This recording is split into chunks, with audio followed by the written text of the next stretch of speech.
some time ago with some tape of you as a young child. That's right. When you were still, of course, super posh, but had a ridiculously high voice. Yeah. And great days they were. Right. It was Radio Gold.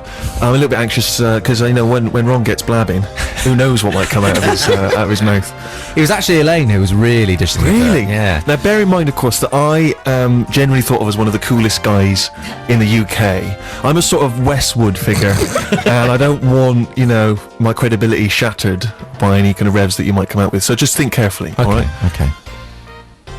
All right. I thought about it. You're right. Yeah. Okay, so go. Well, Steve, we're pretty used to seeing you in half a dinner jacket when you broadcast this show. Because yes, many regular listeners will know that Stephen often goes to award ceremonies, manages to get himself on the invite list of various media events. Exactly. I'm a sort of it guy. He's a kind of it. Yeah. And it's often that we see him in a pair of patent leather shoes, Absolutely. a nice ironed pair of trousers, and a crisp white shirt. I don't know where you're going with this. Well, Steve's mum pointed out to me yesterday, she said, you know what we're doing on Monday? I said, what? She said, come into London. I said, why? I said, well, Steve's had all this building work done and he wants a bit of clearing up. And I offered to help, not really meaning it. And then Steve rang back the other day and said, oh, Mum, did you mean it about helping me clear up the flat after all the building work? So me and your father, are going to go up and help clear the flat up.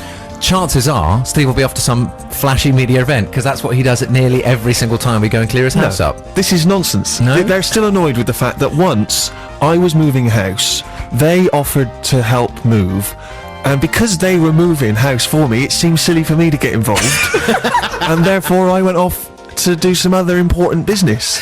According to their tally, there's been at least 3 or 4 occasions in which you've either gone to a wedding, some sort of Yes, I awards did go to a wedding once whilst they were moving house for me. In fact, Tiny Dan, who used to be my flatmate, he was with them, and he came out to greet them. I'd obviously gone off to the wedding, and the door blew shut behind him, and they were all locked out, which was really annoying because it meant that they were at least 2 hours behind schedule by the time they got started. But I think they had to spend at least 2 hours getting a ladder to climb in the back window. Well, luckily, Tiny Dan, he just went through the letterbox or something. Didn't he? Exactly. To get back into the But house. what frustrates me is that you can't volunteer. If you volunteer to help someone out, particularly parents who've, there's a weird, you don't have to reciprocate with parents. Do you know what I mean? It's sort of, they just do stuff for you, and that's the rule, isn't it? Yeah. You have kids, they grow up and they exploit you until you die. I think that's the rule. I think that's generally accepted to be the rule. And so I don't know why they're always whinging. It seems to me that there's 2 of them, there's only 1 of me. So if I'm bringing them in on the project, then surely I can It's just as soon as they're at work, you just get the suit on and go out to whichever sort of event anyone fancies I inviting think you to. 3 or 4 times I think maybe 3 times that's happened. But I think, again, it seems a little bit frustrating that they're going to start whinging to you about it. Have you got plans for tomorrow while they're busy hoovering around? I was just thinking I might just do some shopping.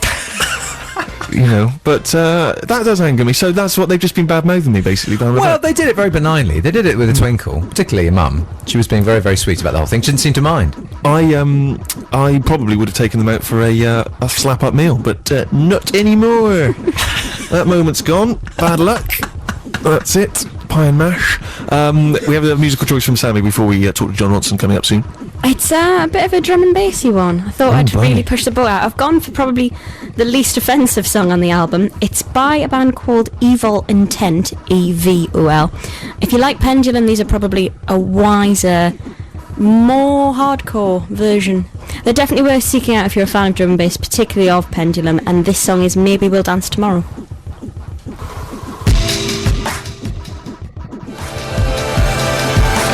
That's Sammy's musical choice on this week's Stu Show. Sorry, I'm pressing the wrong one, because Sammy didn't have the right technology, so we had to use old-fashioned CDs.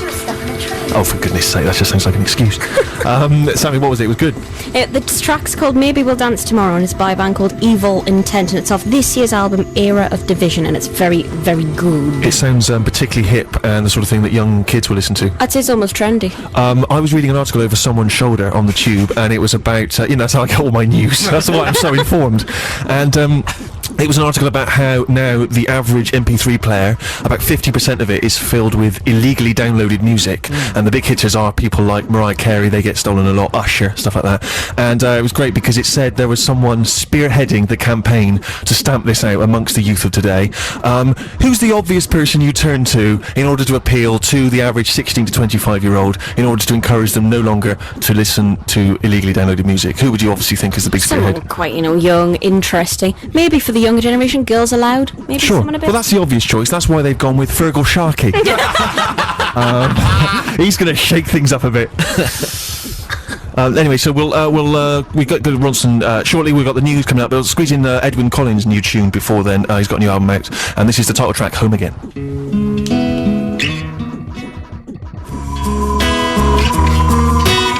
Released tomorrow on 7-inch. That's Edwin Collins from his new album, and that's the tune Home Again. We'll be back after the news with broadcaster Mark Ronson and also a live session from Athlete. Next up, the news. On digital. From 1969, Toots and the Maytals, and 54, 56 was my number. Music trivia fans, get your notebooks out. Supposedly that was Fred Toots Hibbert's prison number when he was in prison for marijuana possession, although he may have made those numbers up. Oh, really? So we just don't know. We just don't know at this stage. I'll keep that in my pending. Yes, stats file. Thanks very much. And can we have a little round of applause as we welcome John Ronson? I think a lot of people are disappointed that Mark Ronson's not here. People are gutted. Was it that an Mark's accidental booking or? No. It was just a blunder. As we were saying off air, that John Ronson used to be the only Ronson anyone ever thought of, but now Mark Ronson very much taken that mantle. I know. And you're barely remembered. It's a real pain in the ass. I was staying at. Sorry to just lurch immediately into a name drop. Go for it. But I was staying at Robbie Williams' house a couple of weeks ago, Oh, yeah. and Mark Ronson had just been staying there. So the whole time they all were just saying, "Do you want any breakfast, Mark?" Well, that segues fantastically into question one of this 3-question list that I've got. Because, it's a music show. We like to kind of, get our guests to in some way reference music so that the people who are only tuned into Six Music for music at least feel that we're, not just wittering on about whatnot. And, yes, I managed to catch the Robbie Williams documentary. This was you wandering around seeking out aliens with Robbie Williams. It's quite an unusual... story. Well, it all began about 3 years ago. I got a call out of the blue from Robbie Williams, which was, of course, very exciting, saying that he was looking for... He'd read a book of mine and liked it, and he was looking for a haunted house. And did I know any? He was looking for a haunted house to buy? Well, no, he wanted to just spend the night in a haunted house. He was like, briefly in England, and did I know any haunted houses? Sure. So I said I'll make some inquiries, if you like. Of course. So you went to the Yellow Pages? Well, no, I went on the internet and I found all these sort of country houses, and I started emailing all the owners, dear lady Bracknell.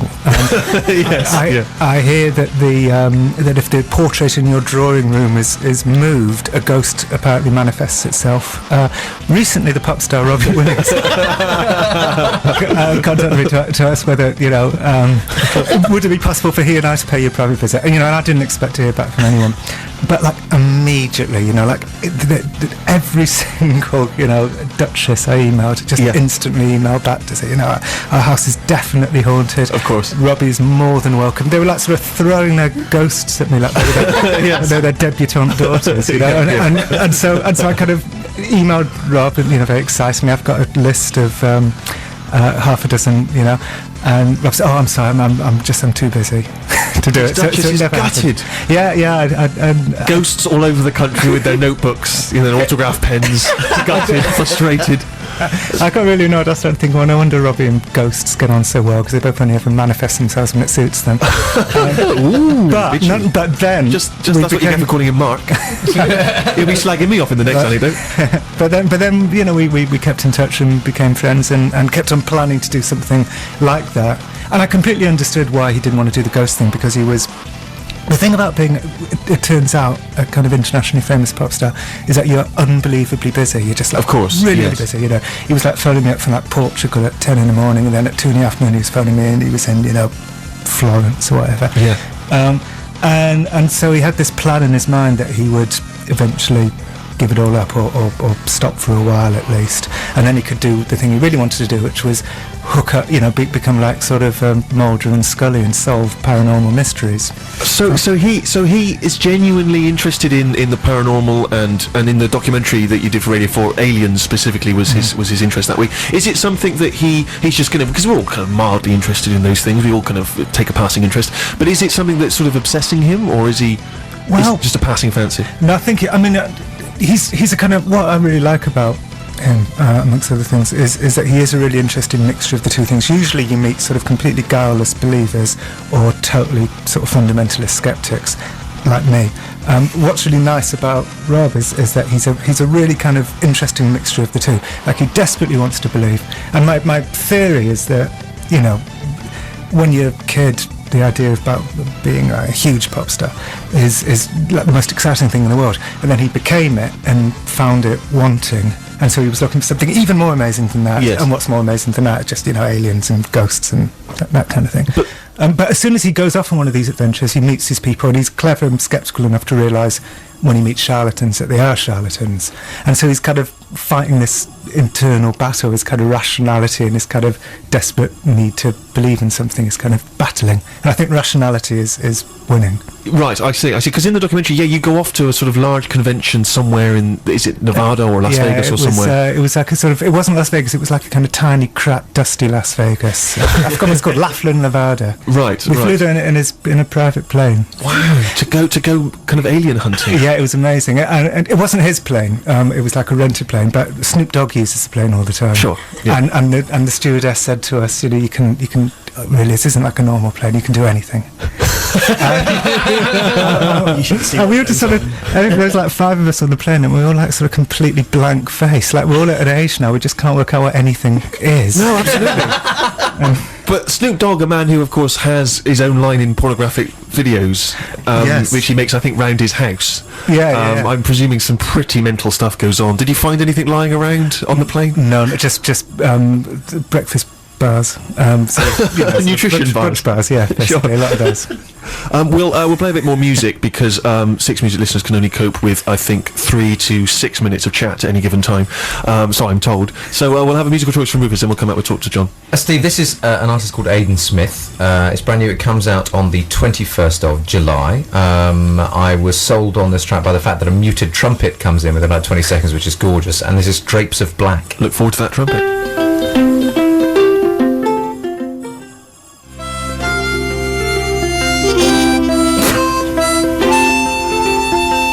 Why are you giggling at your own piece of music? Because I said I love the horn, and Harry looked at me and smiled. Oh, goodness me. Sorry. Oh, it's pathetic. We want to be award-winning, you know, radio broadcasters, and this is the kind of filth you're coming up with? I know it's Harry's filth. Oh, Harry's filth. I don't want to know about Harry's filth. Come on. Okay, so what was it? Quickly. That was You know Aidan with the tape. Smith with Drapes of Black. Who, sorry? Aidan Smith. It was a yeah, fun released trumpet. on the 21st of July. So we're talking to John Ronson, brother of Mark. You, and how do you describe yourself? Are you a broadcaster? Are you a writer? Writer. Writer, really? Yeah. But you're a sort of... Document. You document your own life in many of your articles and books.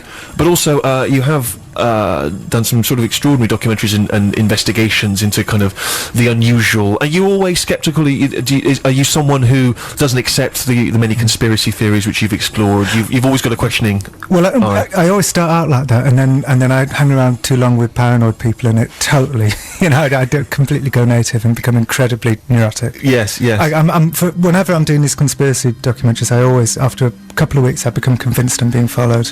Mainly because I mean, I have been from time to time, and you know, so that sort of stays with Did me. you see the Scientology documentary where that BBC broadcaster John Sweeney? turned and kind of went crazy? about the second half of the Yeah. Because that seems like just such a stupid oversight. That's exactly what people like that want to do, surely, is Yeah. force you to sort of explode. And Well, he did it at me once, actually, John Sweeney. Oh, really? Yeah, I was filming with this religious cult in something like Dagenham, and he was. I didn't expect that. I thought Dallas. I thought that's what Dallas. Yeah. Well, it was. We never made a film in the end, but he turned up and started yelling at them, so I started filming him. So Sweeney's just a nutter. That's what we've decided. Well, I'll tell you what, he got really annoyed that